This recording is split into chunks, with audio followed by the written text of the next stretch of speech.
I came to tell him I'm carrying his baby. Those 8 words hit Jack Callahan like a bullet he never saw coming. He'd ridden through wars. He'd buried brothers. He'd carried guilt so heavy it had bent his spine for 30 years. But nothing had ever knocked the breath clean out of his chest the way that one sentence did. Standing in the rain over his dead son's grave, looking down at a soaking, wet teenage girl with red eyes and trembling hands, the most feared biker in Arizona couldn't form a single word. If this story moves you, hit that subscribe button right now. Drop your city in the comments below. I want to see exactly how far this story travels. Now let's ride. The motorcycle cut through the Arizona night like a blade through black silk. No headlights following, no brothers riding beside him. Just Jack Grim Callahan, 62 years old. 62 years of scars, riding alone through a storm that had no business being this angry in October. He hadn't told anyone where he was going. Hadn't told his chapter president, Big Louie, who still called him every Friday to check in. Hadn't told his old lady Donna, who'd stopped being his old lady 3 years ago, but still left voicemails on birthdays. He'd just gotten on the bike at 9:30 in the evening, same as he'd done every month for the past 6 months, and ridden 40 minutes east of Tucson to a cemetery on the edge of nothing. Calvary Hills Memorial, the kind of place where the wind always sounded like somebody crying. Tonight, somebody actually was. Grim pulled the Harley to a stop at the cemetery gate, cut the engine, and sat there for a moment, letting the rain hammer his leather jacket. He was a big man, 6'2", 240 pounds, most of it still muscle even at his age. The kind of man whose shadow made people uncomfortable before they even saw his face. He had a scar that ran from his left ear to the corner of his mouth, a souvenir from a knife fight in Flagstaff in 1987 that he neither bragged about nor explained. His hair had gone the color of dirty ice somewhere in his 40s. His eyes were a pale, cold blue that people described without affection as dead. He unstrapped the small bundle from his saddlebag. One bottle of Jack Daniels. Ethan had loved it, even though Grim had never taught him that. One Arizona Wildflower plastic wrap because the real ones had all died when the cold came in. And a folded piece of paper he'd written 3 nights ago and rewritten twice, trying to say the things he should have said when Ethan was still alive to hear them. He never read those letters out loud. He just left them at the grave. He didn't know why. Maybe he thought Ethan could hear them better that way. Maybe he just needed to feel like the words existed somewhere outside his own skull. He pushed through the cemetery gate and started up the hill. That was when he heard it. At first he thought it was the wind doing something strange around the headstones. Then he thought maybe it was an animal, a dog, maybe sheltering somewhere in the dark. But as he got closer to the section of the cemetery where Ethan was buried, the sound sharpened into something unmistakably human. Someone was crying, hard. The kind of crying that comes from someplace deep and structural, like a building giving way. Grim slowed down. His right hand moved instinctively to his hip, where a weapon wasn't he'd stopped carrying years ago, at least on cemetery runs. His eyes swept the darkness. He almost didn't see her. She was sitting on the ground with her back against Ethan's headstone, knees pulled to her chest, arms wrapped around herself like she was trying to hold her own body together. She was young, very young, blonde hair plastered flat by the rain, a thin jacket that was doing absolutely nothing to keep the cold out. She was soaked to the bone and shaking, and she was crying the way people cry when they think nobody in the world can hear them. Grim stopped walking. Every protective instinct in his body fired at once, followed immediately by every suspicious instinct, because 62 years of living the way he had lived had taught him that things found at night in places they shouldn't be usually had complications attached. "Hey," he said. His voice came out rougher than he intended. It always did. He'd never quite learned how to make it soft. The girl's head snapped up. For a second, they just stared at each other in the rain. Her eyes were red, her face was wet, and she looked like she'd been through something that had no name yet. But she didn't scream, didn't scramble away.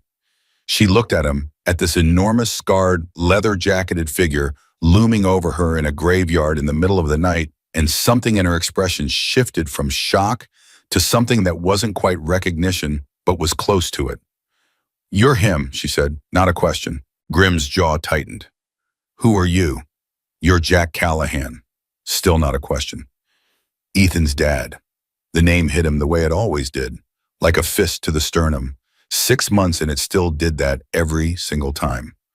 I asked who you are, he said, keeping his voice flat. She pushed herself up off the ground slowly, and he could see she was struggling with it. Her legs were clearly stiff and cold. She was taller than he'd expected, maybe 5'7", but she looked like she weighed about 110 pounds. Her jacket had a tear at the shoulder. Her sneakers were soaked through. My name is Savannah, she said. Savannah Reed. I knew Ethan. Grim looked at her for a long moment. Then he looked at the grave behind her. Ethan's name in granite, the dates 24 years between them, not nearly enough. The plastic wildflower he'd left last month was still there, wedged against the base of the stone. Lots of people knew Ethan, he said carefully. Not like I did.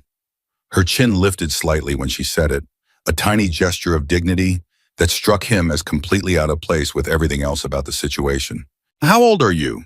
18. Ethan was 23, I know. She didn't flinch. We were together for 14 months. He kept it quiet because he was worried about... She stopped, pressed her lips together, started again. He kept it quiet because things were getting complicated. With his work, with other things. Grim set down the bottle and the flower and the letter. He didn't know why. Some instinct that said he might need both hands free. What kind of work? He asked. Because Ethan had told him he was doing IT consulting. Tech stuff, that was all Grim had ever gotten, because Ethan hadn't called much in the last year of his life, and Grim, God help him, hadn't pushed. That's what I came to tell him, Savannah said. Her voice cracked on the last word. She looked at the grave and the tears started again. Not the heaving sobs he'd heard from the path, but steady ones running down a face that was trying very hard to stay composed. I couldn't tell anyone else. I didn't know who to trust. I didn't even know if I should come here. But I had to tell somebody, and she stopped, swallowed. He's the only person I ever wanted to tell everything to. Grim stood very still. What did you come to tell him? He asked quietly. She looked up at him. Her eyes were green, he noticed. Vivid green in the dark. And they were steady now in a way that made no sense given that every other part of her was shaking. I came to tell him, she said, that I'm carrying his baby. So, the rain kept falling. Grim didn't move, didn't speak. He wasn't sure he was breathing. He'd been in gunfights where time moved slower than this. He'd held dying brothers on asphalt and felt the seconds stretch like taffy. But this 18-year-old girl standing in front of his dead son's grave in the rain, telling him that Ethan's child was alive and growing inside her, this was something his brain genuinely could not process fast enough. Say that again, he said. His voice was barely audible over the rain. I'm 8 weeks pregnant. She said it clearly. No apology in it, no performance, just fact. I found out 4 weeks ago. Ethan had already been gone for a month by then. Grim pressed his hand to his face, dragged it down slowly. He could feel the scar under his palm, that old familiar ridge of raised skin, and for a moment he focused on that, just the physical sensation of it, because it was the only thing that felt real. You need to sit down, he finally said. I've been sitting for 2 hours. Then I need to sit down. He wasn't joking. He lowered himself onto the wet grass across from Ethan's grave because his legs had made the decision before his brain caught up. The girl Savannah watched him do it with an expression that was somewhere between caution and relief, like she'd been braced for him to react badly and couldn't quite believe he hadn't. He looked at the grave. He looked at the plastic wildflower he had left last month, the one he'd bought because the real ones were dead. He thought about Ethan at 23 with his mother's eyes and his father's jaw, the kid who'd grown up afraid of his own father's reputation and had somehow still turned out decent. Decent in ways Grim had never managed. Tell me about him, Grim said. He wasn't sure which one of them he meant. Maybe both. Savannah sat back down, pulling her knees up again. When she spoke, her voice was different, lower, slower, like she was handling something fragile. He was the most careful person I ever met, she said. Not like not careful in a boring way. Careful like he was always paying attention. Like he actually saw people. I met him at a coffee shop where I was working. He came in every Tuesday for 3 months before he ever talked to me. And when he finally did, the first thing he said was, a small broken sound that wanted to be a laugh. He said, you always give people extra napkins when they look like they're having a bad day. I think that's the kindest thing I've ever seen someone do without being asked. Grim closed his eyes. That's Ethan, he said, low, almost to himself. He never told me much about you, Savannah said carefully. But he didn't say it like he hated you. He said it like it was complicated. He said, she paused. He said you were the most terrifying man he'd ever known, and also the one person in his life he'd always wanted to make proud. The breath left Grim's body like a wound opening. He didn't say anything. He couldn't. He just sat in the rain with that sentence nailing itself to the inside of his chest. When did it start? He asked eventually. The trouble, whatever he was mixed up in. Savannah's expression changed. The soft grief sharpened into something else, something wary and alert, like a deer that's been running so long it's forgotten how to stop. About 8 months ago, she said. He started working late, stopped going out. Wouldn't tell me details, but I could tell something was wrong. He'd go quiet in the middle of conversations and just stare at nothing. And then one night, about 6 months before she stopped, started again. About 6 months before the accident, he sat me down and told me he'd found something in the data he was processing for one of his consulting clients. What kind of something? Land records, she said, thousands of them, filed under different company names, different holding corporations, all of it layered so deep that it looked completely clean on the surface. But Ethan was good at patterns, really good. And when he mapped it all out, he could see that the same group of people was behind all of it, buying up county land, state land that wasn't supposed to be for sale. And the money, she shook her head. The money was coming from places that had nothing to do with real estate. Grim's eyes were open now, fully open and very still. Who were these people? Politicians, she said.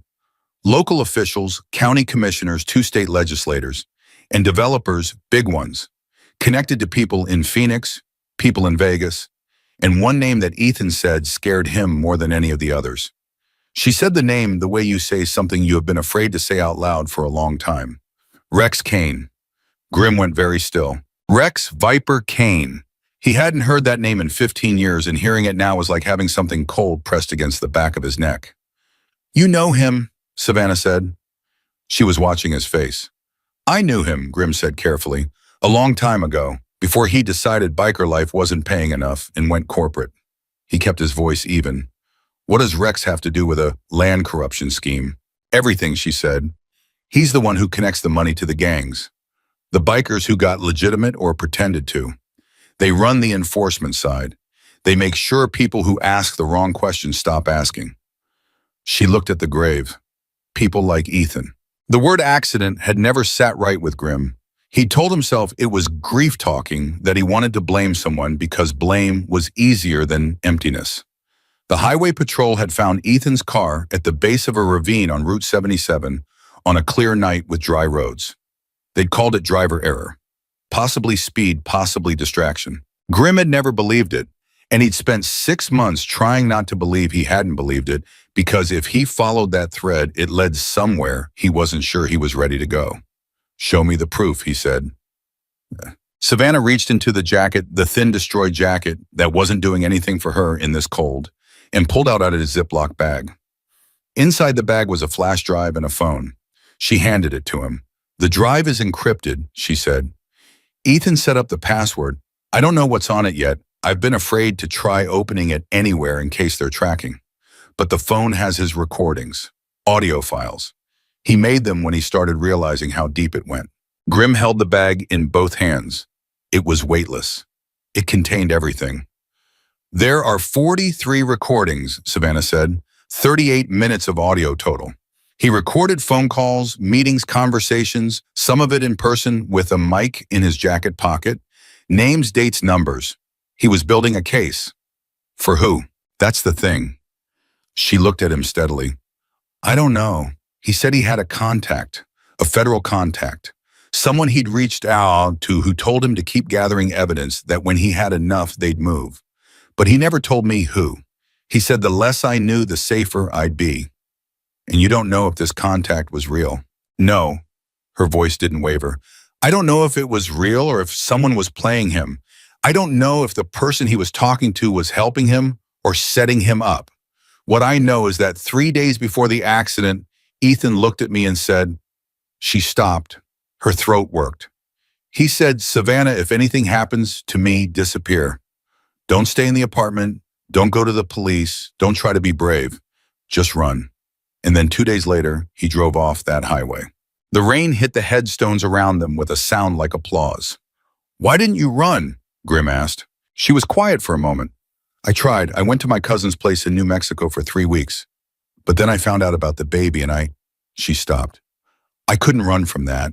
And I thought if I ran all of this, she gestured at the Ziploc bag in his hands. Everything he risked everything for, it just disappears. They win. Ethan died for nothing. Her jaw set. I couldn't let that happen. Grim looked at her for a long time. How long have they been following you? He asked. Something flickered in her expression. You believe me, answer the question. Since I came back from New Mexico, maybe 3 weeks. Black SUVs, sometimes a sedan. They don't try to hide it anymore. She said it the way you say something that's already become routine. Someone broke into my apartment 6 days ago. Didn't take anything, not the TV, not the laptop, nothing obvious. But everything in Ethan's file boxes had been gone through, carefully. They were looking for specific things. Did they find what they were looking for? No, Dane. A pause. Because I already had it. She nodded at the bag in his hands. Grim looked down at the Ziploc bag, 43 recordings, an encrypted drive, his dead son's voice on a phone telling the story of how he died. He thought about what it meant. He thought about Rex Kane, who he hadn't seen since a meeting outside Flagstaff in 2009, where Rex had made it clear he was going in a different direction, and Grim had made it clear he didn't care. He thought about how clean Rex had gotten or had appeared to get. Board memberships, charity donations, a regular face at Phoenix business events. He thought about Ethan at 23 sitting in a coffee shop every Tuesday for 3 months because he'd noticed a girl giving people extra napkins when they looked sad. Who else knows you came here tonight? Grim asked. Nobody, she said. I didn't tell anyone where I was going. How'd you get here? Bus to the edge of town, walked the last mile. He looked at her sneakers, soaked through. She'd walked a mile in those in this rain to sit beside his son's grave and tell a dead man he was going to be a father. You got somewhere to stay tonight? He asked. She hesitated just long enough. I'll find something. That's a no. Mr. Callahan. Grim, he said it automatically. Nobody called him Mr. Callahan except people trying to serve him papers. Grim. She said it carefully like she was testing the weight of it. I don't want to pull you into this. I didn't know who else. And I thought you deserved to know about the baby. And I thought maybe, she faltered. The composure she'd been holding cracked slightly at the edges. I thought maybe someone should know all of it before something happens to me too. And there it was, the thing underneath all of it. The reason a teenage girl in a destroyed jacket had walked a mile in the rain to sit beside a headstone. She was terrified she was going to die before anyone learned the truth. Grim stood up. His knees protested, they always did in the cold. Now a reminder that 62 was not 42, no matter how well he maintained the illusion. He picked up the Jack Daniels, put down the plastic flower against the grave, looked at Ethan's name for a long moment. I failed you in a lot of ways, he said quietly, not to Savannah. But I'm going to fix this one. He turned to the girl. Can you ride? Savannah blinked. On a motorcycle? That's generally the only option when I ask that question. I've never. Hold on tight and don't lean against the turns. You'll be fine. He picked up the Ziploc bag and tucked it inside his jacket against his body where it would stay dry. You're not sleeping in a doorway tonight, and tomorrow we're going to listen to every one of those recordings. She stared at him. Why are you doing this? He didn't answer right away. He looked at the grave one more time. Then he put on his helmet and handed her the spare, the one he always kept on the bike, had kept on it for years from back when he'd hoped Ethan might want to ride with him someday. Because my son died protecting you, he said finally, and I wasn't there to protect him. So the math on that is pretty straightforward. He walked down the hill toward the motorcycle. After a moment, he heard her footsteps behind him, unsteady on the wet grass, but following, getting closer. When they reached the bike, she looked at it the way people look at something that scares them and that they're going to do anyway. He talked about you, she said quietly as Grim swung onto the seat. Ethan, he talked about you more than he realized he did. Grim started the engine. The roar of it filled the cemetery, splitting the rain apart. What did he say? He asked, even though part of him was afraid of the answer. Savannah climbed onto the seat behind him, wrapped her arms around his waist tentatively, at first then tighter because she was smarter than she was cautious. He said you were the kind of man, she said, raising her voice above the engine, who would burn the whole world down for family. Grim didn't respond. He pulled out of the cemetery gate and turned onto the highway, and the rain hit them like a wall, and the night opened up in front of them, dark and enormous, and full of everything that was coming. Behind them on the hill, Ethan's grave sat in the dark with a plastic wildflower against the stone and a folded letter that would stay unread until morning. And somewhere in Arizona, in the offices of men who believed they were untouchable, nobody yet knew that the old wolf had gotten back on his feet. Nobody yet knew what was coming, but it was coming. The ride back to Tucson took 40 minutes. Savannah didn't say a word the entire time. She just held on, arms locked around Grim's waist, face pressed against the back of his jacket, breathing in slow and controlled, like someone who'd decided that falling apart was a luxury she couldn't afford right now. He could feel her shaking, partly the cold, partly something else. He didn't push it. He took her to the house on Mesquite Road. Not the clubhouse, not Donna's place, not anywhere that could be connected to him publicly.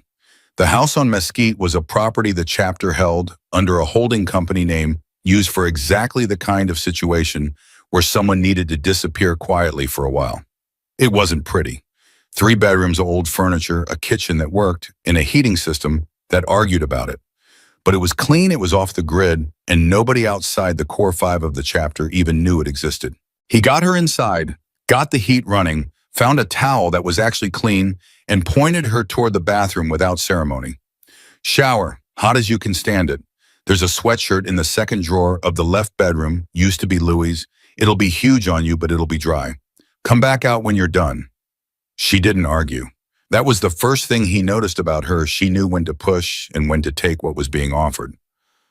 Smart girl. While she was in the shower, Grim sat at the kitchen table and opened the Ziploc bag. He held the phone in both hands for a long moment without unlocking it. Then he set it down and just looked at it. 43 recordings, Ethan's voice preserved on a device that had outlasted him.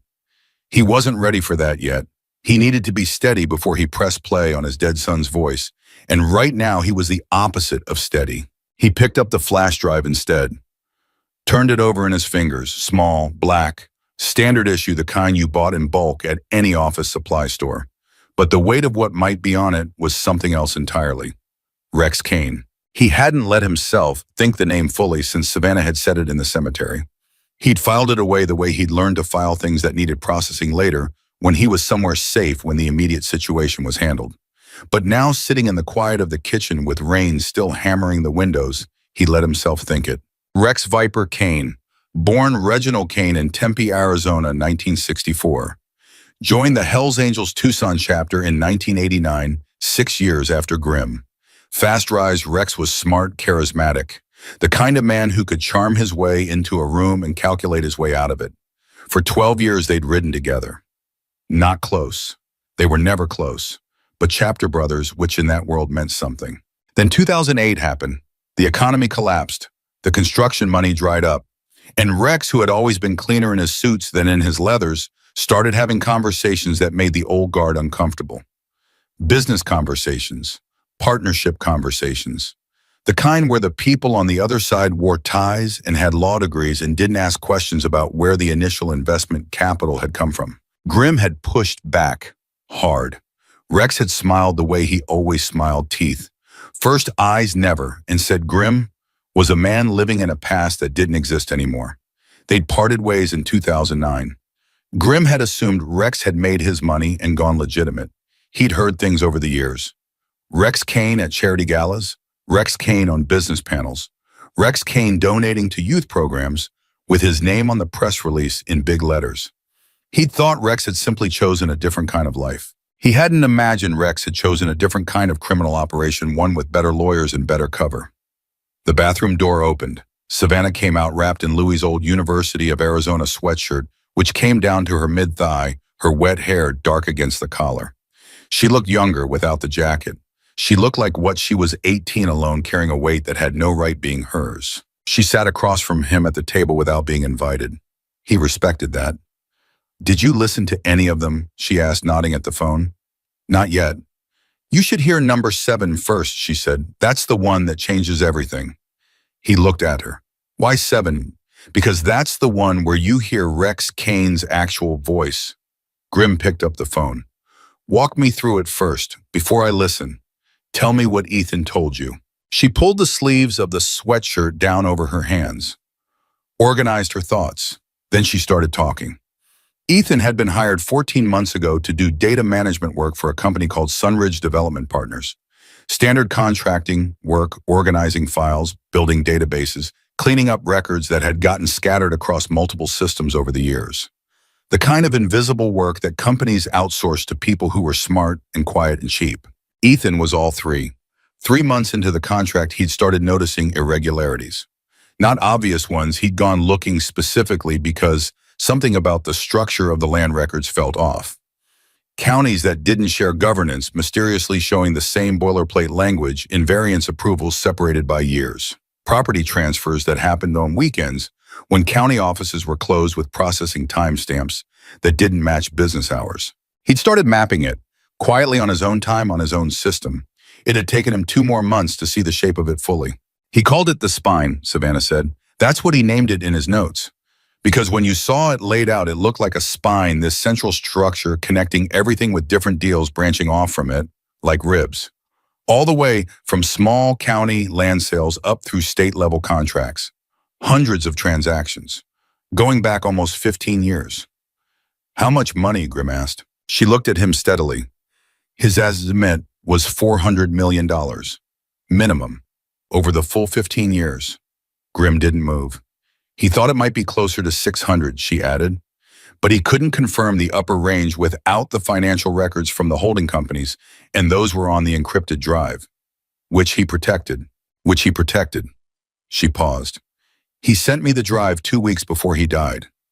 Just showed up at my apartment door one morning, handed it to me in a paper bag, and said, if I don't come for this in 30 days, take it somewhere safe.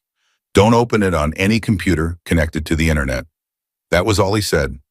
Her voice was very careful now, each word placed deliberately. I asked him if he was in danger. He said, probably not, but I'd rather be careful than wrong. And the recordings, he sent those to the phone the night before he died. She said it flatly. Forwarded 43 audio files to a phone that wasn't registered in his name, a burner he'd set up 3 months earlier. The text he sent with them just said, keep this safe. Play number 7 if you ever have to convince someone. Grimm picked up the phone, unlocked it. The password was printed on a piece of tape on the inside of the Ziploc bag, Ethan's handwriting, numbers and letters in the mix. He found the audio files, 43 of them labeled chronologically. He tapped number 7. There was a moment of ambient sound, the soft hiss of background noise, a muffled scrape like a chair on concrete. Then voices. The first one was Ethan's.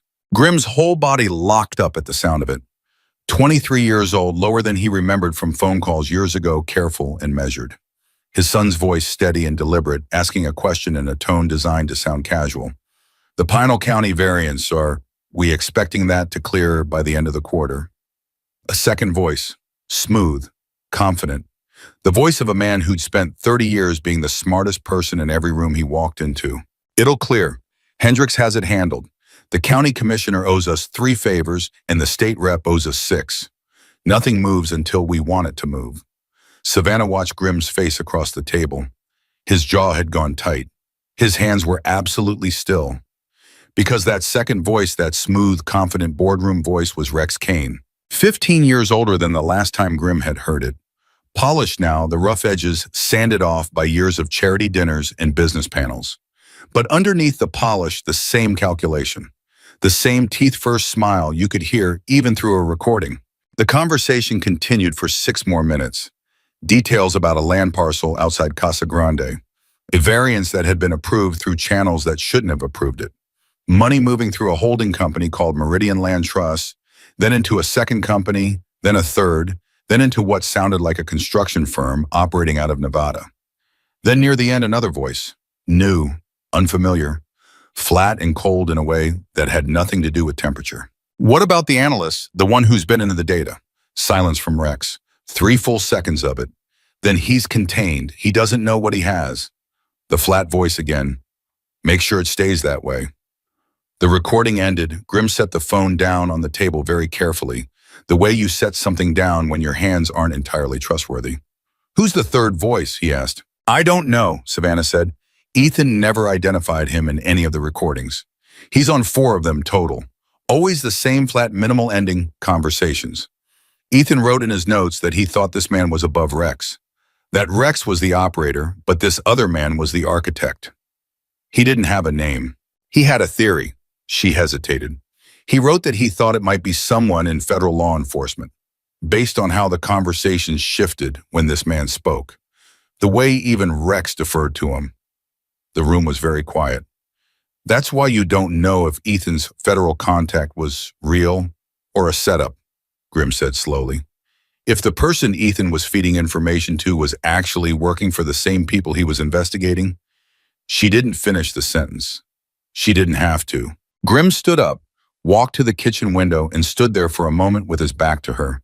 His hands found the edge of the counter and gripped it. Ethan had been 23 years old, and he'd walked straight into the center of a $600 million criminal conspiracy run by a man with federal connections trying to be the hero, trying to build a case clean enough to actually stick. And somewhere along the way, someone had decided he was too far along to be managed anymore. The highway on Route 77, clear night, dry roads, driver error. He turned around. The men following you, describe them. Savannah didn't hesitate. She'd clearly been thinking about this for weeks. 2 of them usually. The SUV is black late model Arizona plates, but I ran the number once and it came back to a fleet leasing company in Phoenix. The driver is big military looking, short hair, no expression. The passenger changes sometimes. Last week it was a mock I hadn't seen before. Older, wearing a suit. He got out of the car and just stood on the sidewalk outside my building for about 5 minutes, like he was measuring something. Did he look at your window? No, she said. He looked at the doors, both entrances. Grim felt the professional part of his brain, the part that had been dormant for years that he'd built up over decades in situations where strategy was the difference between alive and not, wake up fully for the first time in a long time. Cold and clear and utterly focused. They weren't just watching her, they were mapping the building, calculating the approach. How'd you get out tonight without them seeing you? He asked. A slight pause. Then with the smallest ghost of a defiant smile, there's a laundry room in the basement with a window that faces the alley. I used to use it to sneak out in high school from my foster placement. Old habits. You came from foster care, he said. Not a question, he was putting pieces together. 3 placements, she said. Last one was with a man named Dale Pruitt. The smile disappeared. He's not a good person. When I aged out 6 months ago, I thought I was finally free of him. But 3 weeks ago, someone told him I'd come back to Tucson, and he started calling, then showing up. She said it without drama, the way you report facts when the emotion of them has been processed down to bone. He drinks, he has friends. And I think someone may have told him there's money in finding me. Rex's people, Grimma said. Probably. A beat. Or Dale just figured it out on his own. Either way, I have the SUV people from one direction and Dale from another, and I've been sleeping with a chair against the door for 3 weeks. Grim looked at her for a long moment.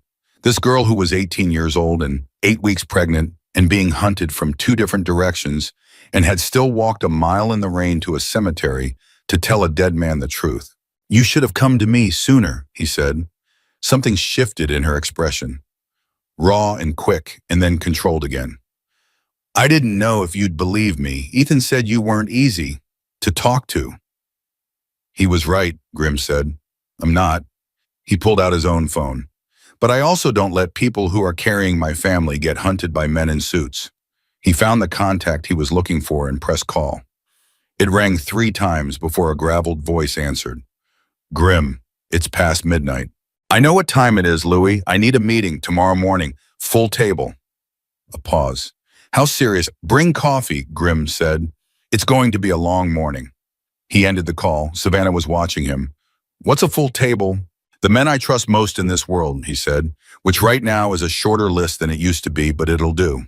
He set the phone down. You're going to sleep here tonight. The door locks from the inside and I'll be on the couch.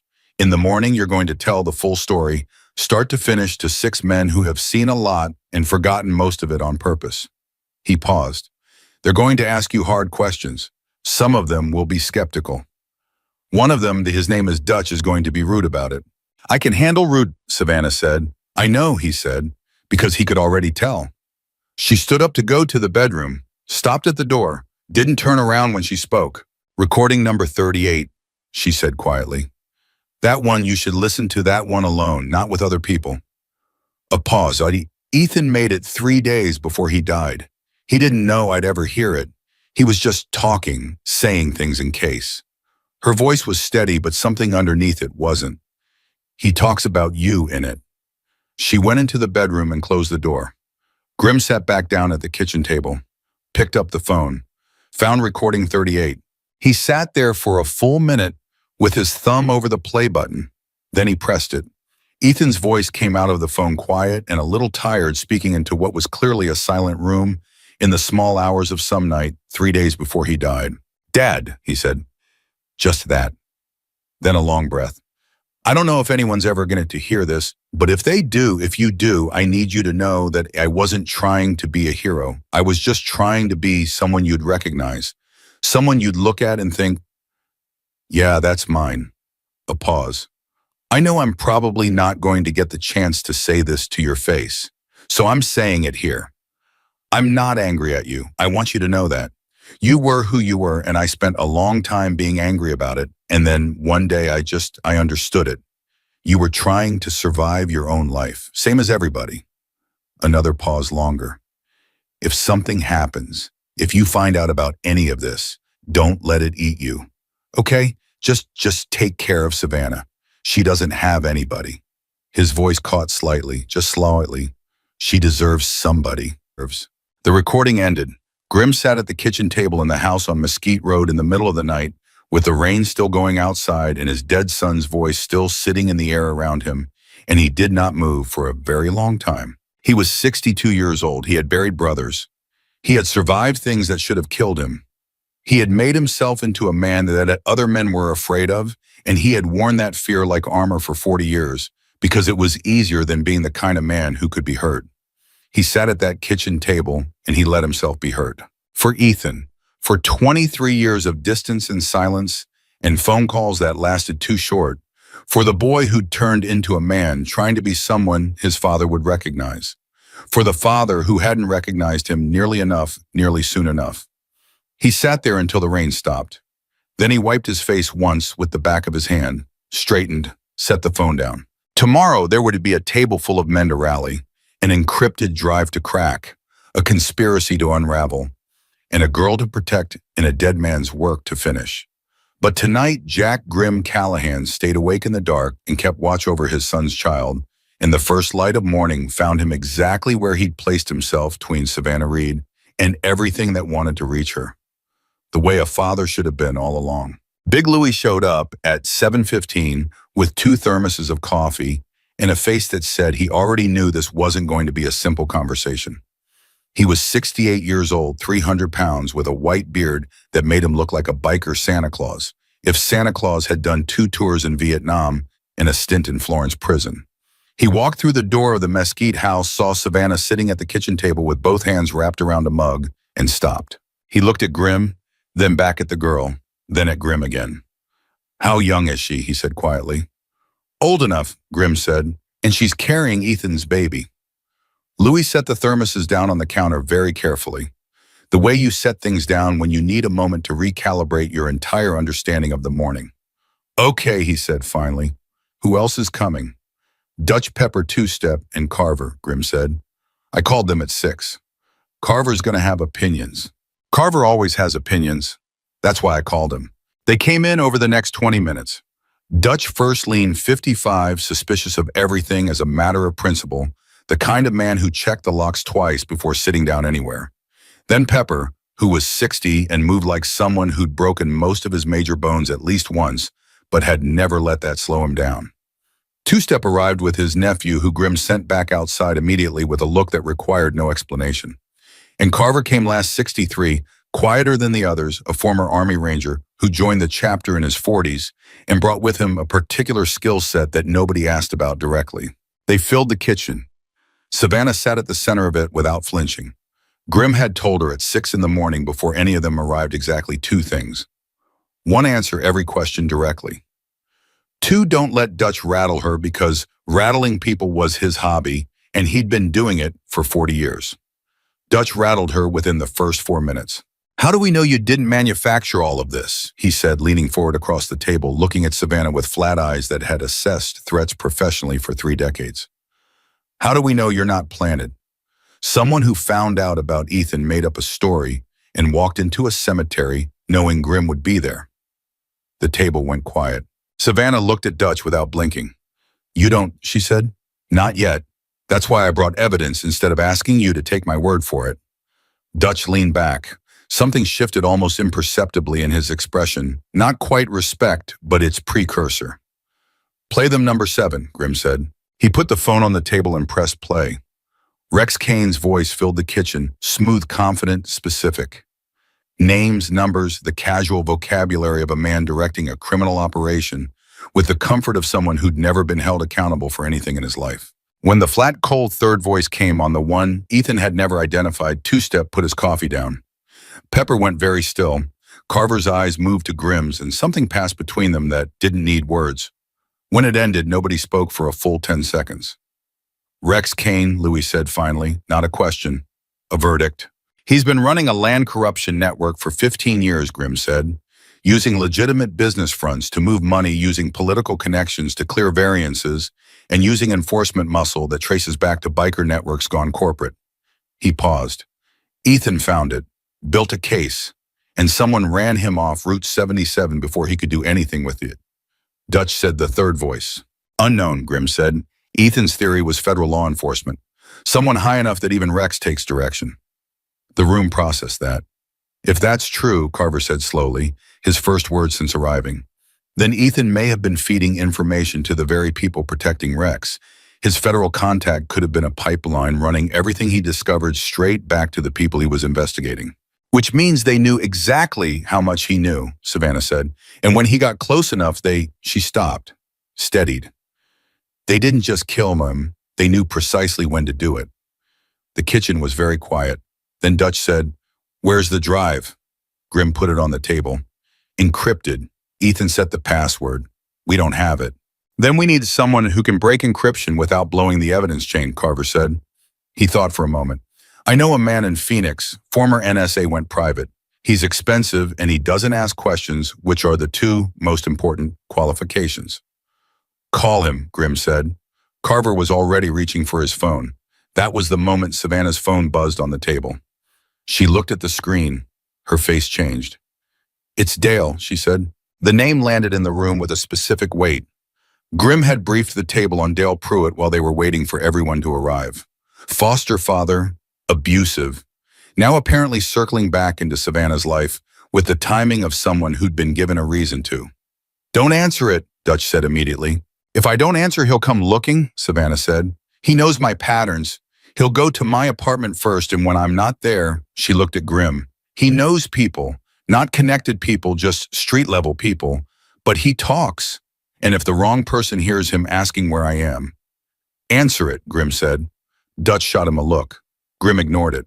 Savannah picked up. Dale.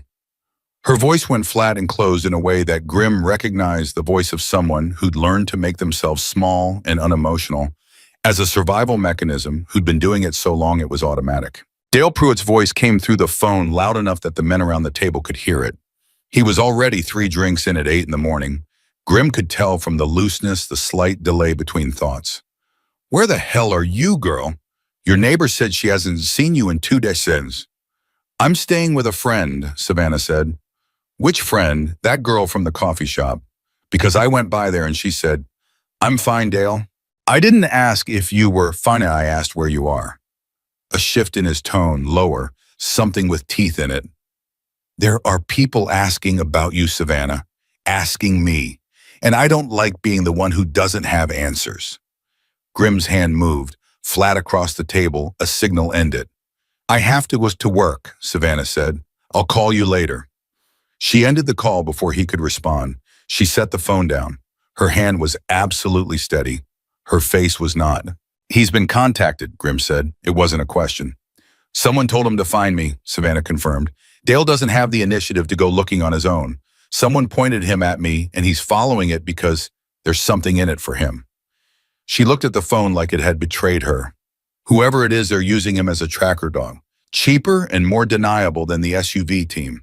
They're tightening the circle, Pepper said quietly. He was the quietest man at the table and usually the most accurate. Two vectors of approach, Carver agreed. Professional surveillance from one direction, disposable asset from another. They're not trying to spook her yet, they're mapping her network, seeing who she runs to, who shows up. He paused. Which means they may already know she came here. The word here hung in the air. Grim stood up. We need to move her. Where? Louis asked. Not anywhere connected to the chapter, Carver said immediately. If they're mapping her network, the first thing they'll look at is Hell's Angels affiliates.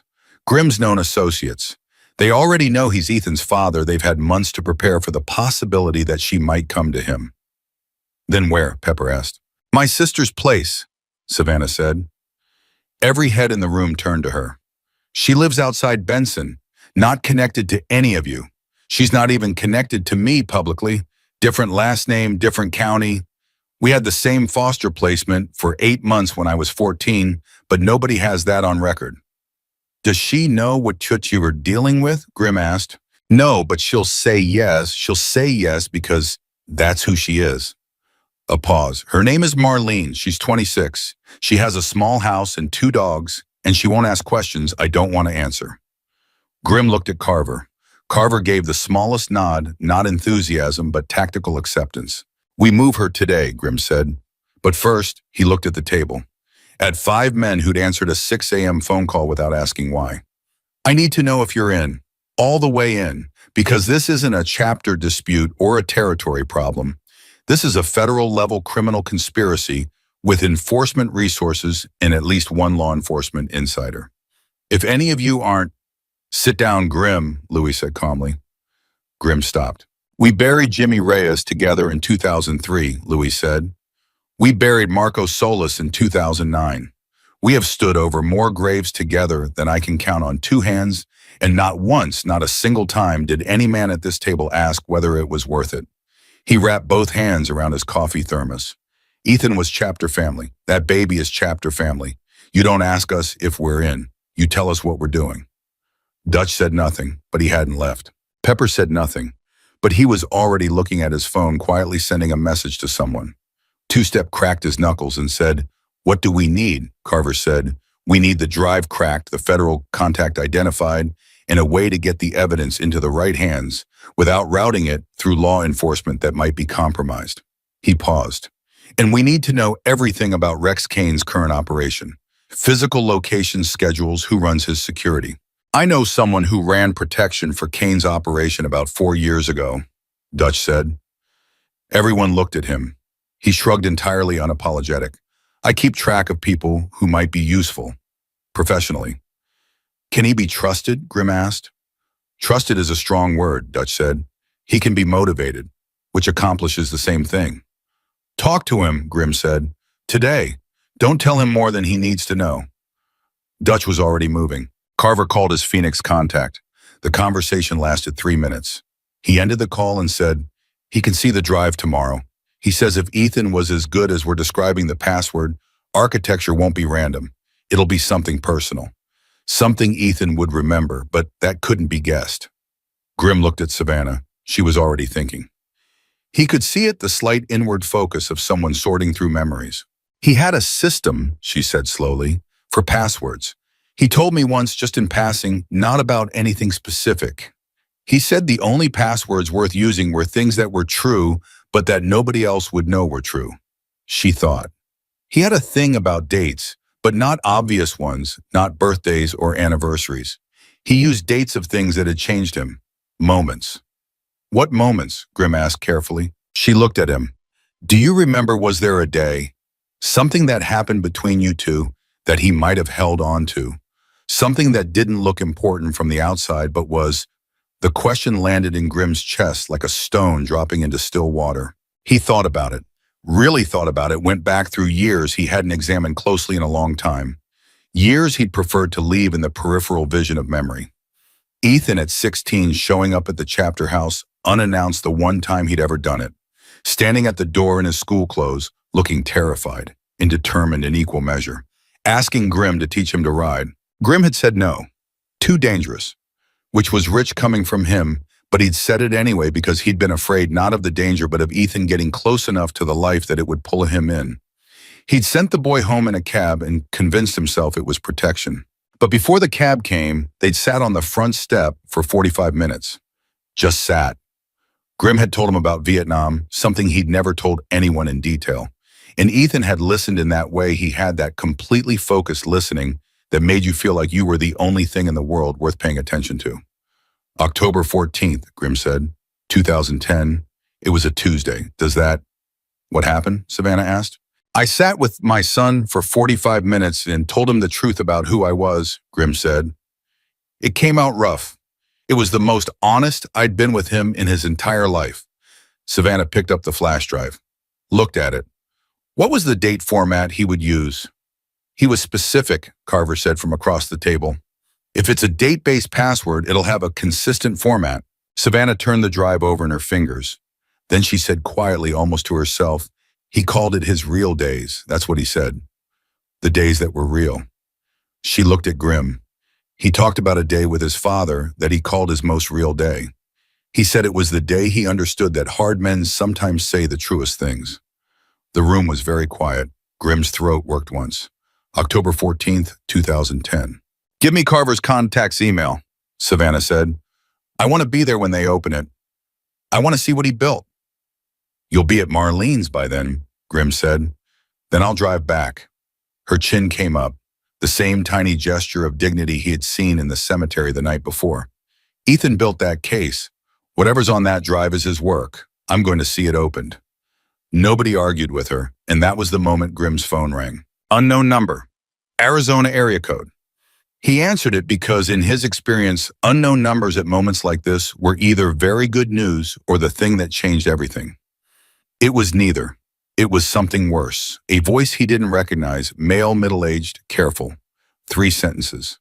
Mr. Callahan, we know the girl is with you. We're not asking you to hand her over. We're asking you to understand the scope of what you're involving yourself in and make a rational decision. A pause. Rex Kane is the least dangerous person in this network. Think carefully about who else might be watching. The line went dead.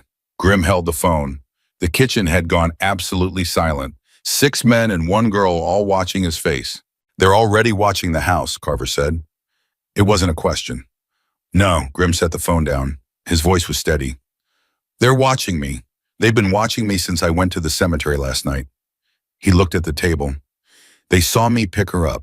They let me bring her here. They let us have this whole morning. He paused. They wanted to see who I'd call. A Dutch said very quietly, they have this table. They have this table, Grim confirmed. For 3 seconds, nobody moved. Then Carver stood up and said, we have 30 minutes before they decide observation is over. Savannah, go get whatever you're taking. Louis, get your truck, not your registered one, the one your brother-in-law keeps in the lot on 6th. Pepper, I need you to stay here and make it look like everyone's still having breakfast. Dutch. Already know what I'm doing, Dutch said, standing. Grim looked at Savannah, who had appeared in the kitchen doorway with the Ziploc bag in her hand and her jacket on the same destroyed jacket from last night, because she had nothing else. Ready, he asked. She looked at the table, at these 6 weathered, scarred, entirely unexpected men who had just reshuffled their entire morning for a girl they'd met an hour ago because she was carrying their dead brother's child. Something moved across her face, something grateful and overwhelmed and quickly controlled. Let's go, she said. They went. Louis's brother-in-law's truck smelled like motor oil and old coffee, and it pulled to the left on the highway, but it was clean of any registration that connected to anyone at that table, and that was what mattered. Grim drove. Savannah sat in the passenger seat with the Ziploc bag on her lap and both hands flat on top of it like she was keeping it from floating away. They didn't talk for the first 20 minutes. The highway opened up east of Tucson, the way Arizona highways do, suddenly completely like the land had been waiting to exhale. Grim watched the mirrors, nothing consistent behind them. Not yet. How are you feeling? He asked. He wasn't good at that question. It came out sounding like a check engine warning. Savannah glanced at him. Physically or emotionally? Either. Physically tired. The morning sickness is mostly evenings for me, which is apparently backwards and typical of nothing going the normal way in my life. A pause. Emotionally, I stopped answering that question 3 weeks ago because the answer kept changing too fast to be useful. Grim nodded. That was an answer he understood completely. Marlene knows we're coming, he asked. I texted her from Pepper's phone while you were talking to Carver. She said yes before I finished the sentence. Something softened briefly in Savannah's voice. That's who she is. Tell me about her. Savannah thought about it. She aged out 2 years before I did. Different placement by then she'd been moved. But she came back for me twice. Once when Dale got bad, she drove 4 hours and sat outside the house all night because she said she just needed to know I was still in there. A pause. The system failed both of us in every measurable way, but we didn't fail each other. Grim kept his eyes on the road. Ethan would have liked her. He never got to meet her. She said it without accusation, just the plain weight of it. I kept meaning to introduce them. I kept thinking there was more time. The truck moved through the morning, and Grim let the silence settle because it wasn't empty silence. It was the kind full of things that had already been said and things that didn't need saying. His phone buzzed. Carver's number. He put it on speaker. The house is clean, Carver said. Pepper counted 2 vehicles doing slow passes in the 90 minutes after you left. They're not rushing. They think they have time, which means they don't know where you're going. A beat. Dutch made contact with his source on Kane. You need to hear this. Talk. Kane has something scheduled for this weekend. A charity rally motorcycle event raises money for veterans programs been running for 6 years. It's legitimate on the surface, well-attended press usually shows up. But Dutch's source says the real function of this year's rally is a handshake meeting between Kane's operation and 3 county commissioners who are about to sign off on the largest land variance in Pinal County history. 12,000 acres of protected land reclassified for development, worth conservatively $200 million to the holding companies. Carver paused.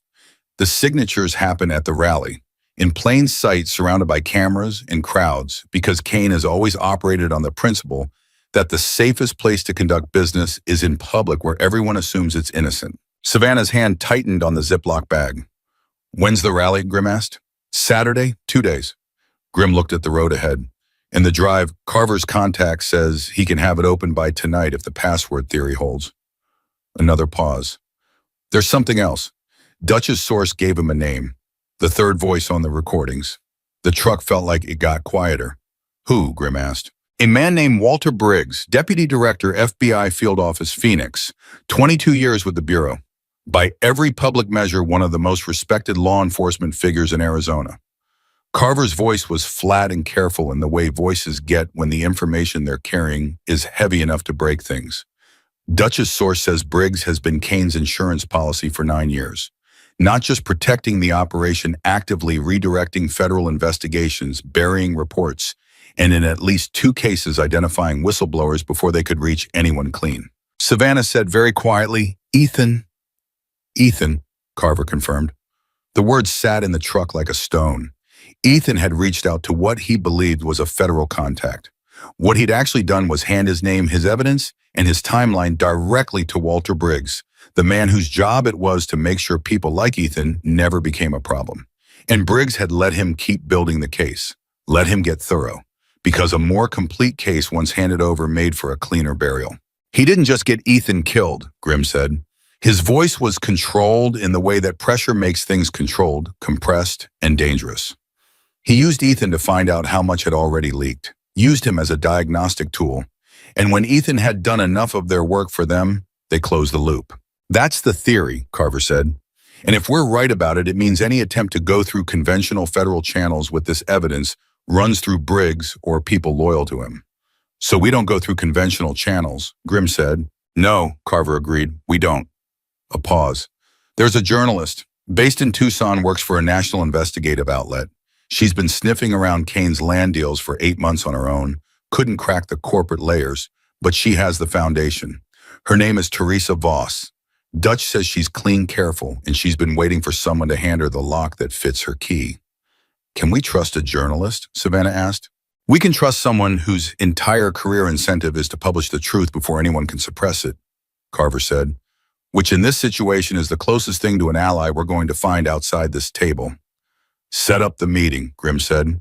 After the drive is open, not before, Byron. Already working on it. Carver ended the call. Grimm put the phone down. The highway stretched ahead of them. Savannah hadn't moved. They used him, she said, not to Grimm specifically. To the air in front of her. He thought he was building something. He thought there was someone on the other side who was going to catch what he threw. She stopped. Her jaw worked once. He died believing he was this close to finishing it. He was, Grimm said. He just didn't know the finish line had been moved. She turned to look at him. Her eyes were red, but her voice was steel. We're going to finish it for him. Yes, Grimm said. Simple. Absolute. We are. They reached Marlene's place outside Benson 40 minutes later. Marlene was 26, and she looked like someone who had learned early that the world didn't hand you stability, so you built it yourself, small house, good locks, a vegetable garden in the side yard that nobody had planted for her. She came out the front door before the truck stopped moving, and she had Savannah in her arms before Savannah had both feet on the ground. Grimm stayed by the truck and looked at the sky and gave them a minute. When Savannah pulled back, Marlene looked at Grimm, the way women look at large scarred men who have shown up unexpected with her family wary, assessing not hostile, but not warm. You're the father, Marlene said. I'm the grandfather, Grimm said. Something shifted in Marlene's face, a complicated shift grief and something that might become gratitude wrestling with each other. Come inside, she said. He stayed 3 hours. In that time, Carver called twice, once to confirm that his Phoenix contact had the drive and was working once to say that Teresa Voss had agreed to a meeting the following morning. Dutch texted a photograph Walter Briggs in a suit, shaking hands with Rex Kane at what appeared to be a charity golf event 3 years ago. Public record, hiding in plain sight. Grimm showed Savannah the photograph. She looked at it for a long time.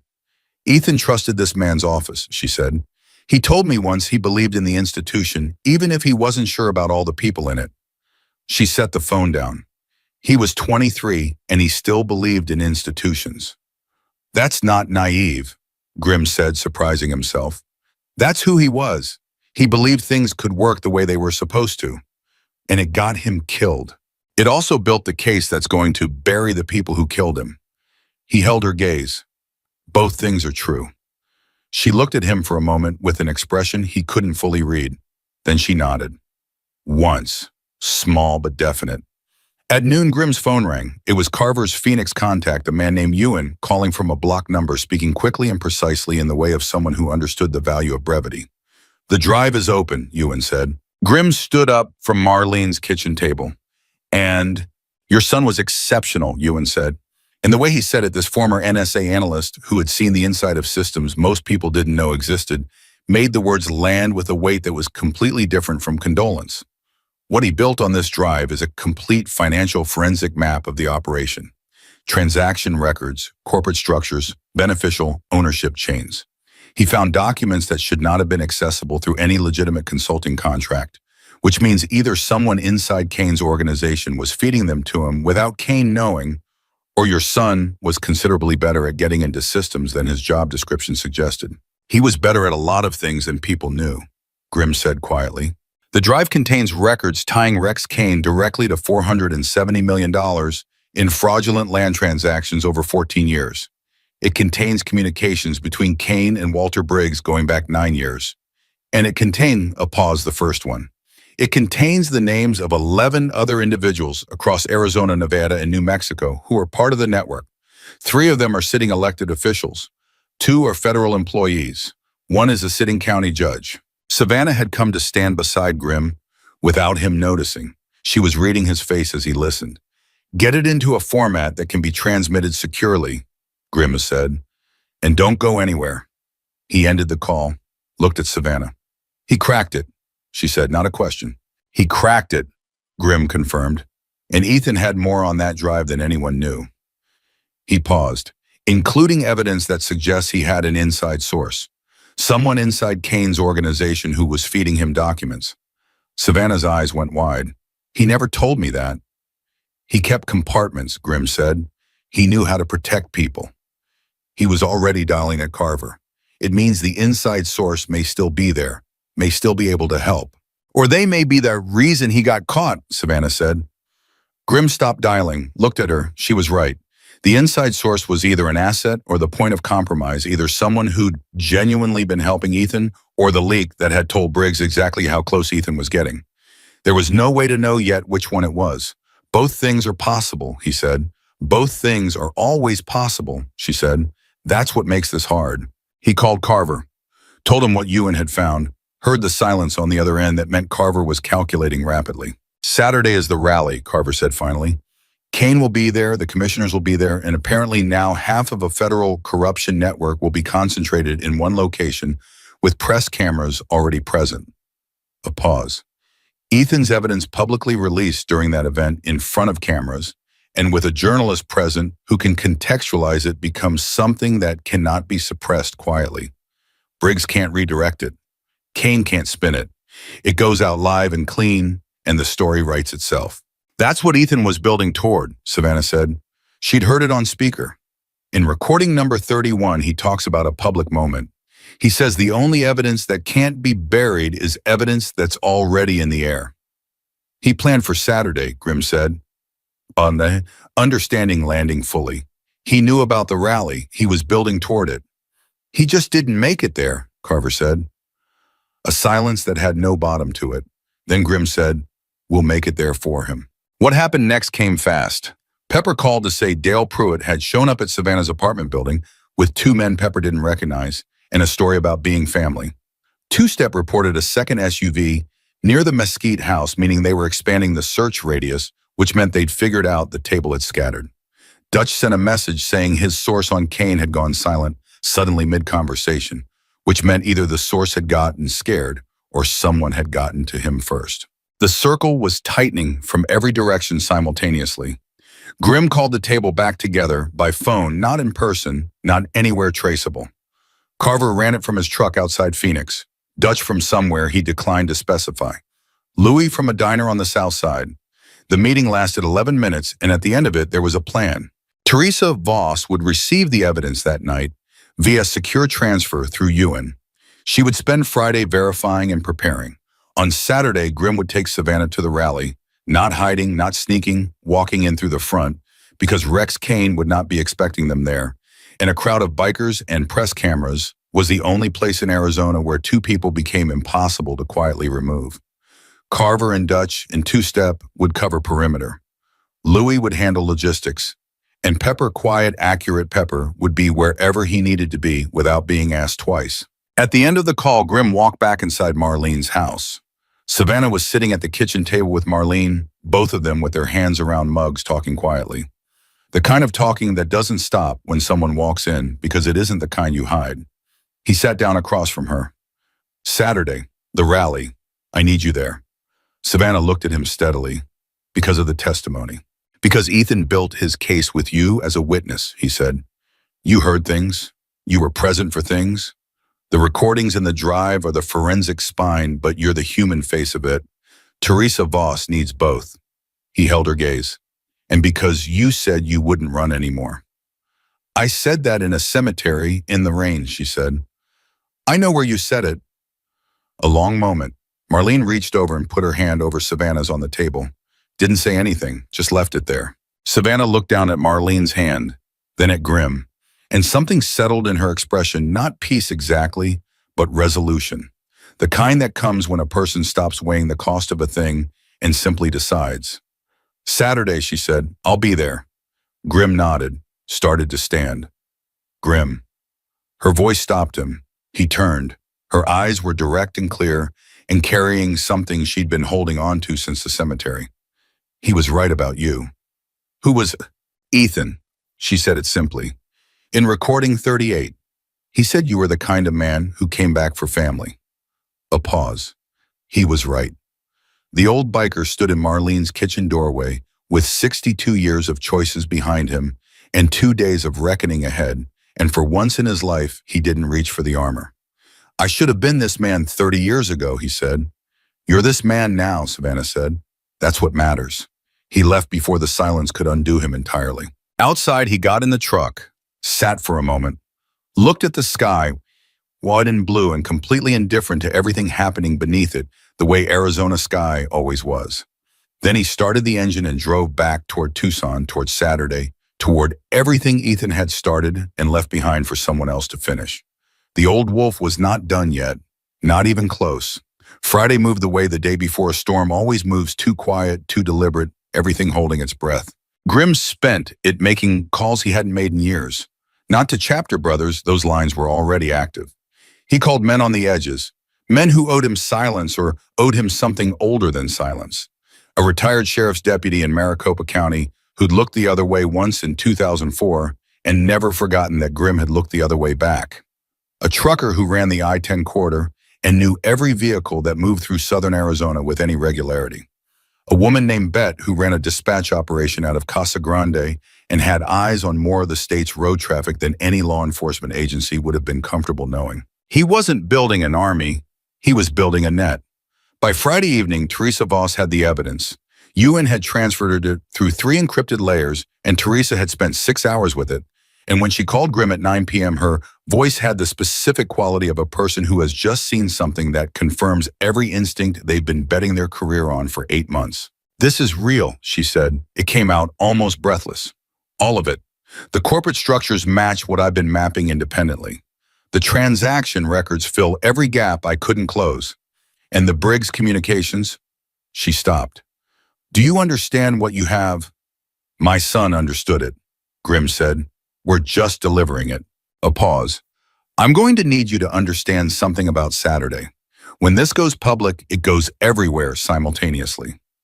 I've already contacted 2 other journalists at separate outlets. I'm not sitting on this alone because I'm not going to be suppressible. The moment it publishes, it's in too many hands to kill." Her voice was steady and very serious. "But that also means there's no taking it back. No negotiating after. Once I press send, every person named in that evidence becomes someone with nothing left to lose." "Including Kane," Grimm said. "Including Briggs," she said. "A cornered federal official with 22 years of buried secrets is considerably more dangerous than a businessman with a security team." "I know," Grimm said. "Publish it anyway." Another pause, shorter this time. "Your son was something else," she said quietly. "Yes," Grimm said, "he was." He ended the call and sat in the dark for a while thinking about Saturday and all the ways it could go wrong, because thinking about the ways things could go wrong was how you survived long enough to see them go right. His phone buzzed. "Savannah, a text, not a call, can't sleep. Is that normal before something like this?" He typed back, "Yes, sleep anyway. Your body needs it even if your brain doesn't." 3 minutes passed, then Grimm, "Thank you for all of it." He looked at the message for a long time. Then typed, "Get some sleep, Savannah." He put the phone down and closed his eyes, and somewhere around 2 in the morning he actually slept, which was more than he had expected. Saturday arrived hard and bright, Arizona October, the kind of morning that feels like an apology for the summer. All clean air and wide sky, and the particular quality of light that makes everything look like it matters. The Desert Brotherhood charity rally had been running for 6 years on a stretch of highway outside Maricopa, culminating in a fairground gathering with vendors, food music, and the kind of organized chaos that naturally drew several hundred bikers, their families, local press, and enough general public to make the crowd feel legitimate, which was precisely why Rex Kane had chosen it for the signing. Grimm rode in from the south. Savannah was on the back, same as 3 days ago, except today she wasn't trembling from cold. She was tense in a different way, coiled alert, the way a person gets when they've stopped being afraid and started being ready. Carver had gone in 2 hours earlier on a borrowed bike with no chapter markings, moving through the crowd like a man with nowhere specific to be. Dutch had positioned himself near the main stage area. 2-step and 3 men. Grimm trusted past the point of verification were spread through the perimeter. Louis was parked on the east road with his phone in his hand and his truck engine running. Pepper was somewhere nobody knew. That was how Pepper operated. Teresa Voss was already inside with press credentials and a photographer. She'd texted Grimm at 7 a.m. in position. "Transmission goes at noon, regardless of anything. Be somewhere visible." The rally was scheduled to peak around 11. The signing, dressed up publicly as a community development partnership announcement, was timed for 11:30 when the crowd was at maximum density and the cameras were already rolling. They had 90 minutes. Grimm parked the bike and they walked into the crowd together. He felt the shift immediately, the way a crowd responds to a known presence without quite knowing why. Men who recognized him nodded. A few older bikers straightened slightly. The kind of ambient respect that had followed him for decades, the residue of a reputation he'd built through years of things he wasn't entirely proud of, now serving a purpose he couldn't have predicted. Savannah stayed close, not hiding behind him, beside him. Chin level, eyes moving. "Do you see him?" she asked quietly. "Not yet." "His security team will be close to the stage," she said. "3 men," Dutch's source said, "former military contractors." "I know what former military contractors look like," Grimm said. "I've been one informally for 40 years. That surprised a short, almost involuntary sound out of her that was close to a laugh. He filed that away, the fact that she could still do that with everything bearing down. They were 20 minutes in when Carver's voice came through the small earpiece Grimm was wearing, barely audible over the crowd noise. "Kane is here. Arrived from the north entrance 7 minutes ago. He's moving toward the hospitality tent near the stage. 3 contractors, as expected, plus 2 men I don't recognize, older suits under jackets. Probably the commissioners." "Briggs?" Grimm asked, barely moving his lips. "No visual yet, but Dutch says there's a black town car parked on the service road behind the main tent. No plates visible." Briggs was here. Of course he was. A moment this significant, with this much money about to change hands, the architect didn't send a representative. He came himself. "Stay moving," Carver said. "Don't converge on the tent yet." They moved through this crowd. Savannah was good at it. She had the instinct of someone who'd spent years making herself invisible in plain sight, and she used it now not to disappear but to observe. She was reading the crowd the way Ethan had apparently read data, looking for the pattern underneath the surface noise. "There," she said quietly, just a slight pressure on Grimm's arm, directing without pointing. He followed her eyeline. Rex Kane was exactly what 15 years of corporate reinvention looked like. The leather was gone, replaced by a jacket that cost what most people made. In a month, the kind of studied casualness that was more expensive than formality. He was 60 now, gray at the temples, still carrying the physical confidence of a man who'd spent decades being the most dangerous person available. He was laughing at something one of the suited men had said, and the laugh was perfect, warm, generous. The laugh of a man with nothing to hide. Grimm watched him from 40 feet away and felt something cold and specific settle in his chest. "He looks like a philanthropist," Savannah said. Her voice was flat. "That's the point," Grimm said. His earpiece crackled. "Dutch problem, north entrance, Dale Pruitt just walked in." Grimm's jaw tightened. Alone. 2 men with him. They're scanning the crowd. Of course, Friday hadn't slowed anything down. It had just given Dale's handlers time to reposition. They'd figured out the rally, either through surveillance on Grimm's movements or through the inside source question that still hadn't been answered. They'd landed on the same location. "Savannah," Grimm said quietly, keeping his voice level. "Dale is here." She didn't panic. He watched her not panic, which was its own kind of impressive. She took one breath, then, "How much time do we have?" 40 minutes to noon. "Then we don't change anything," she said. "We hold the plan. They're going to find you in this crowd within 20 minutes. Then we make sure the next 20 minutes count more than the ones after." He looked at her. This girl who'd walked a mile in the rain to a cemetery, who'd sat at a table of scarred old bikers without flinching, who'd given Carver's contact the password to her dead boyfriend's encrypted drive, using a date that came from a moment between a father and son that Ethan had carried like a compass his whole short life. "Stay on my left," Grimm said. "Move when I move," he called Carver. "Change of plan. We're going to the tent." "That's early." "I know. Dale's team is in the crowd and they'll have her in 20 minutes if we wait. We go now, we control the approach." He was already moving. "Get Dutch on Dale. Delay him, don't engage. 2-step covers the south exit. Tell Teresa Voss we may be moving the timeline." He heard Carver relay the instructions in clip-clean sentences and then come back on. "Teresa says she can push transmission to 11:40 if she has confirmation the moment is live. She needs a signal." "She'll know," Grimm said. "Trust me."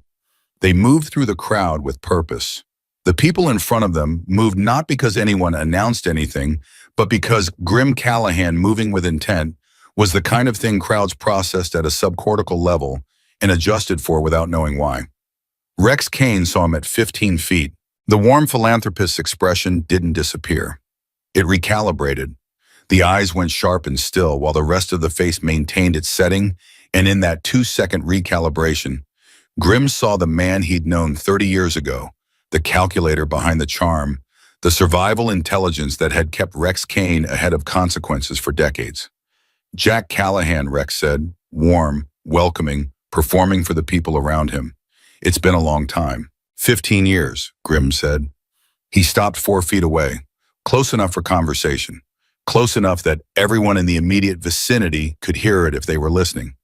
You've done well for yourself. Can't complain. Rex's eyes moved to Savannah. Something shifted, almost nothing, just a micro-adjustment. But Grim caught it. Recognition, or the calculation of recognition. He knew who she was. He'd known what she looked like before today. Friend of yours. She's family, Grim said simply. I was sorry to hear about Ethan, Rex said, smoothly, immediately. Terrible thing, he was a talented young man. He was, Grim agreed. He left some work unfinished. We're here to finish it for him. The warmth in Rex's expression developed a hairline fracture. Just one, just for a second. I'm not sure I know what you mean. I think you do, Grim said. I think the 3 men behind you know what I mean. And I think the man in the town car on the service road knows exactly what I mean. The mention of the town car did it. Rex's composure held. He was too experienced for it not to, but his left hand moved. A small signal, barely perceptible. And the 3 contractor types behind him shifted their positioning. Savannah stepped forward. She stepped forward without warning, without instruction, without anything from Grim at all. She just moved and she pulled her phone out and she held it up so that the screen was visible. And she said in a voice that was clear and steady and loud enough for everyone within 15 feet to hear it plainly. My name is Savannah Reed. My name is Savannah Reed, and I was with Ethan Callahan for 14 months before someone ran him off Route 77, and I have something I need to say. The crowd noise around them didn't stop, but it changed, the way a crowd changes when a specific thing is happening, a narrowing of attention, a shift in focus, the animal awareness that something real is occurring nearby. Rex Kane said quietly and with great control, "This isn't the place." "This is exactly the place," Savannah said. Because you chose it. You chose a room full of cameras and witnesses because you thought it made you safe.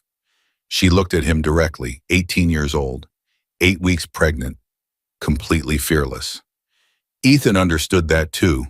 He wrote it down. He said the only evidence that can't be buried is evidence that's already in the air. Her phone was live streaming. It had been live streaming for 4 minutes since before they'd reached the tent, since before Rex Kane had said his first word. The feed was going to Teresa Voss's already prepared publication framework, to Ewan's secure servers, to 2 other journalists in 2 other cities, and to a public stream that was gathering viewers in real time. Rex's contractor took 1 step forward. Grim moved his body between them without a word. Not aggressively, just placement. The immovable object kind, the kind that communicates that what happens next is a choice and whoever makes the wrong one will remember it. "Don't," Grim said quietly. To the contractor, to Rex, to everything in that tent that was calculating its options.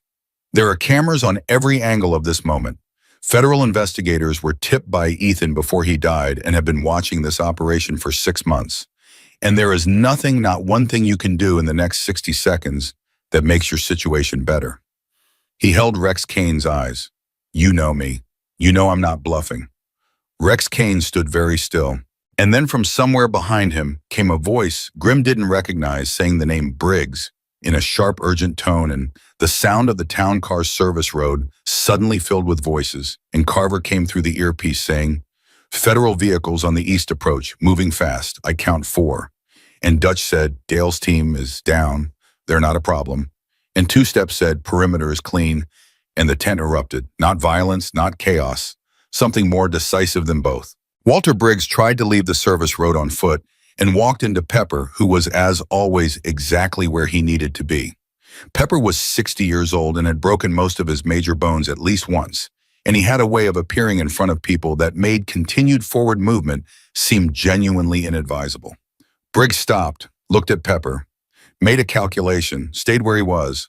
The federal vehicles, clean ones, the ones Ethan's encrypted message had apparently reached after all, routed through a contact Ethan had kept fully separate from Briggs, came in from the east with the specific energy of an agency that has been building toward this moment and is finally moving. Rex Kane was arrested in a tent full of bikers and press cameras and 300 witnesses while a live stream with 11,000 viewers, a number that would reach 400,000 by evening, captured every second of it.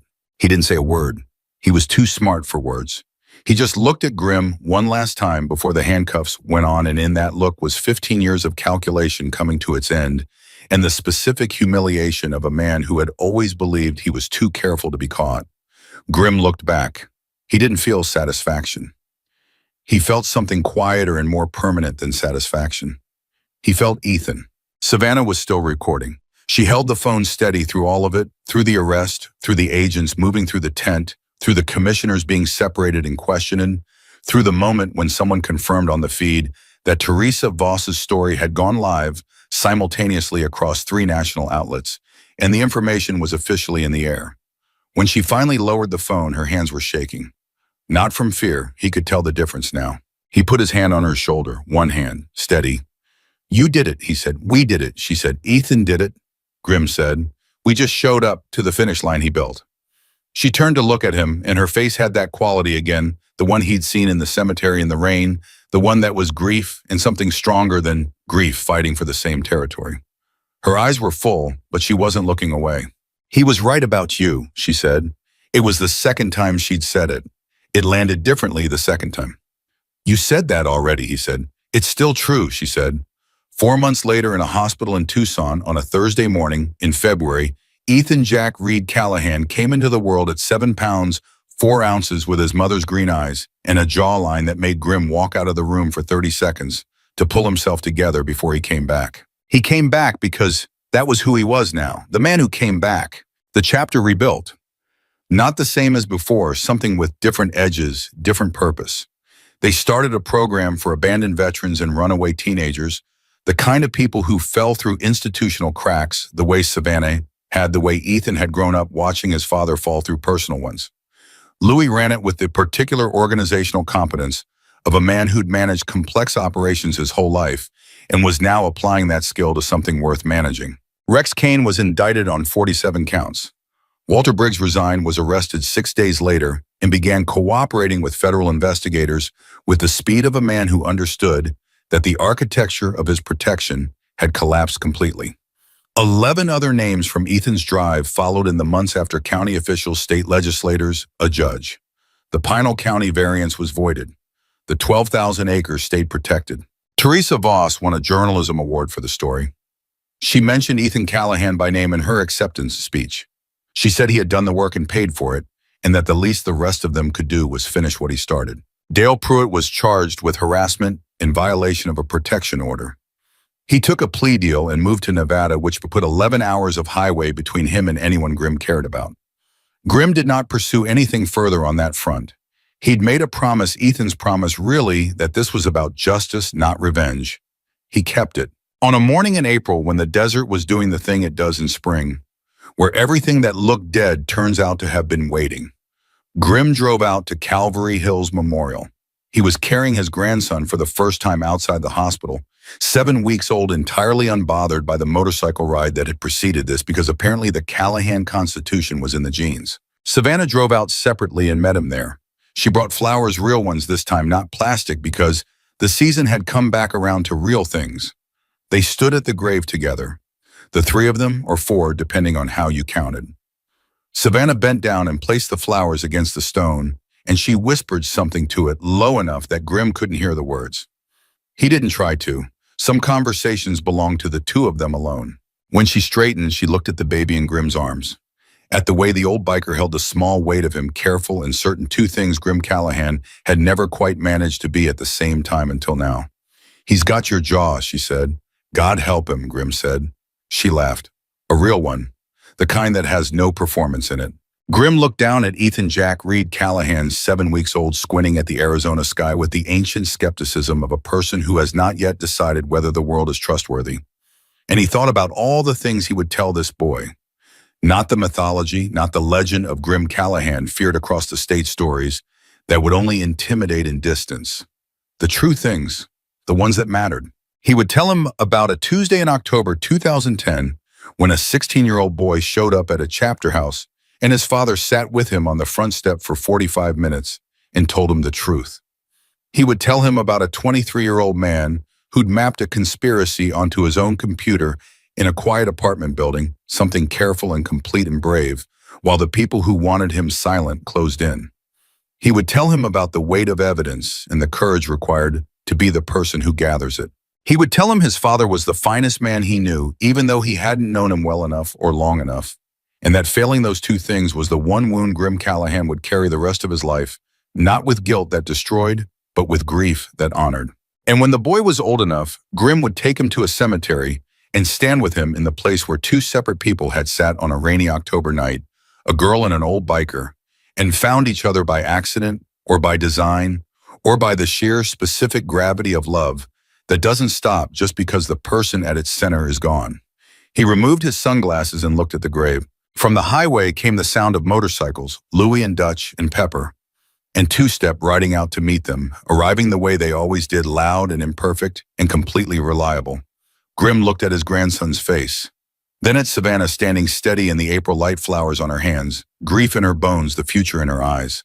Then at the name on the stone. "We made it," he said quietly. Not to Savannah, not to the baby, to Ethan, to the boy who'd believed in his terrifying, complicated, finally present father enough to leave him a recording that began with a single word.